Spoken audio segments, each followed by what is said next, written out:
Hi guys, welcome back to my channel, and today I'm going to be discussing the bookish things that I cannot stand. So grab yourself your beverage of choice and let's just have a little bitch about all things bookish. I feel like I look like an art teacher today. I don't know how to describe it, it's just that's the vibe. I feel like I'm channeling like your high school art teacher today, so we're going with it. I just wanted to sit down and film a really easy video, and I thought I wanted to film something book related, and there's a couple of things that really annoy me within the bookish community. Now, don't get me wrong, the bookish community on the whole is such a wholesome and lovely place to be, and when I say bookish community, I mean literally anyone that is a reader is generally a good person. You know what I mean? Like if you're a reader, you're a pretty good person. If you're on booktube or book talk, like I feel like it's a fairly nice space to be on the internet, right? But there are some things that I do think are a little bit toxic, and just some things that I just find really annoying, and I thought, you know what, let's just sit down and rant about the things that I don't like in the bookish world. So right up the top, number one, the thing that I really do not like about the online bookish community in general is the pressure to buy loads of books and also buy loads of new books. Now, I have definitely fallen victim to that, and there are some times where I just cannot resist like a brand new hardback edition of a book that I really want to read. Particularly because I'm into Greek mythology and a lot of their covers are stunning, so I do want to own them new. I do want, a nice hardback copy a lot of the time. But I just feel like on Book Talk in particular, there is kind of a pressure to just buy a lot of books. And on YouTube as well, actually, you always see these like book hauls and people holding these massive stacks of books that they've read or that's on their TBR and stuff like that. And I don't know, I think it can be a little bit toxic because not everyone is like maybe in the financial position to buy so many new books constantly. And also, I like to think of myself as an eco-friendly gal. So I would personally rather buy secondhand books, used books, or even download books onto my Kindle just to like help the environment a little bit. But yeah, I just think there's a lot of pressure to, do the thumbnails or do the like book talk videos with like your huge stack of books that you can barely even carry. And I'm just like, I don't know, it just doesn't really do it for me. Like, I feel like buying books secondhand is a good thing to do for the environment and it's good for your wallet as well.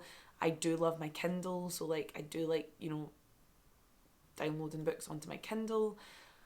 I get it. Sometimes, everyone's got their own preferences and some people just want the hard copy, and sometimes I do find myself wanting the hard copy of a book for whatever reason, but I don't like the kind of pressure to buy a lot of books and buy a lot of new books. So having said that, there are loads of places where you can buy used or secondhand books. Obviously your local charity shop usually always has books to go, but also there's a great website that I've used before. It's called worldofbooks.co.uk or .com, can't remember. If you type in World of Books, it'll come up. But anyway, they specialise in used and secondhand books. But even on like eBay, Vinted, like anywhere that you can buy secondhand stuff, you can probably buy secondhand books. So definitely check out your options if you want to be a little bit more eco-friendly and you want to save your money. And also just like sharing books in between friends and family. Like a lot of the time, like my sisters, my friends, my mum, like we'll give each other books that we've read and that we think the other person would enjoy. So like, share the love, share the books. The second thing that I really dislike about the bookish community online in particular is this pressure to read like 30 books a month. I don't know about you, but if I read like 2 books in a month, that's like a really good month for me. I don't read particularly fast, and I also don't have days on end where I can just sit and read. And I also like the experience of reading, obviously, because I'm a reader. So I kind of like to soak in the book. I don't like to skim it or try and like read it as fast as I possibly can. I do like to take my time and enjoy the book. So I'm just not going to get through 30 books in a month. Like that's just not going to happen for me, and I don't want it to happen for me, but I do think other people in the community see like people on book talk or people on booktube reading like literally some people read like 30 books a month. I don't know how y'all do it. Like I take my hat off to you, but I do not know how you can read that amount and retain any information. Like if you can do that, that is really impressive, well done. But that's not for me. That's not my journey. That's not my truth. I don't like the idea that other people would see that and like feel bad about themselves as a reader of like why I'm only reading like one book a month or no books a month. You know, there are months where I'm really, really busy and I'm not going to be able to get through a book. Like that's just the reality. Or sometimes you're in a reading slump and you just, you know, or you DNF a book, like whatever happens, like it's fine.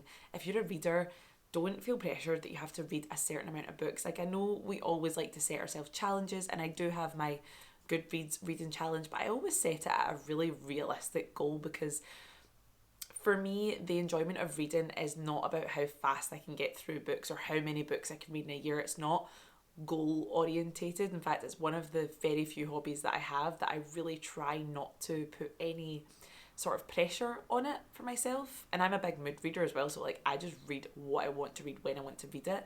I just want reading to be like a safe space for me, and I think a lot of readers feel like this.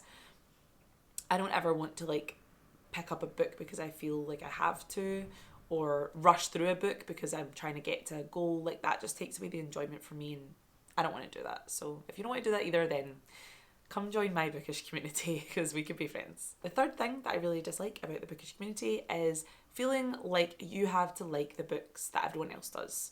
So I'm going to use the ACOTAR series as an example, A Court of Thorn and Roses, if you're not familiar. I feel like everyone on Book Talk, BookTube, everywhere is going on about this series and has been going on about this series for ages. I just cannot get into it. I'm trying right now. Currently, I have the first one downloaded onto my Kindle. I am maybe 12 chapters in, and I am just finding it a struggle. I can't get into it. And, you know, fantasy is not generally my thing. Like, the only real fantasy books, I'm looking over my bookshelf, that I really read are, well, I read Greek mythology, but I feel like that's kind of, I suppose it is, I don't know, I feel like that's kind of different. Obviously, I read the Harry Potter series growing up, and I still love Harry Potter, but I'm not actually that much of a fantasy reader, so I feel like maybe that's where the struggle's coming from with me.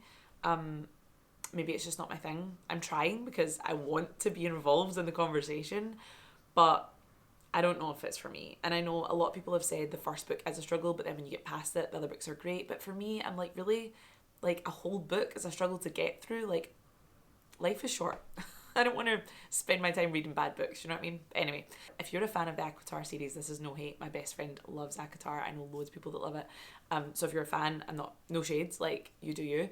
But my point is, sometimes that there can be this feeling of like, oh, everyone's reading this book or this genre of books and I'm just not into it. Is there something wrong with me? Like, you know, feeling left out. But I think that's okay. Everyone is individual and unique in their tastes as a reader, and you're not necessarily going to be into the type of books that everyone on Book Talk is into. Do you know what I mean? And that's okay. You will find your tribe. The fourth thing that I really cannot stand in the bookish community is people who think they're better than you because they've read the classics. I cannot stand bookish snobbery, literary snobbery, whatever you want to call it. People that think that they're above you because they've read all, I don't know, of Jane Austen's works or Dostoevsky, or I'm literally trying to think of like all the classics, right? And I don't mind a classic. Like I would say I like modern classics. Like I do like Oscar Wilde. I did really like Little Women. I like Daphne du Maurier. I think she's classed as like a modern classic writer. I mean, I love Shakespeare. I'm an actor, so I actually do have a lot of respect for the classics. Charles Dickens, I find a bit of a slog to get through. I've tried to read a couple of his books and it's just too long-winded for me.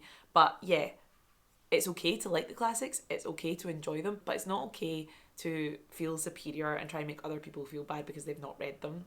Like, as I said before, life is too short to read books that you're not into. So if you're not into the classics, if they're not for you and you're happy reading fairy smut, you do you. No judgment here. And the final thing that I really dislike in the bookish world is books with movie covers, or books with like actual just photos on them in general. So see, for example, like Where the Crawdads Sing, right? Absolutely stunning book cover. I love it. Love the colours. I just love it. And then the movie comes out and then they release a horrendous looking cover. It's just a picture, I think, of the main girl. I mean, don't get me wrong, she's a lovely looking woman, but I don't want her face on my book. Like, I know there's like movie poster covers of like the Twilight books, and basically any book that comes out, they tend to do a movie cover, and I just think they look so cheap and tacky, and I just hate them. I don't really have anything else to say on that point. I just don't like them. They're not for me.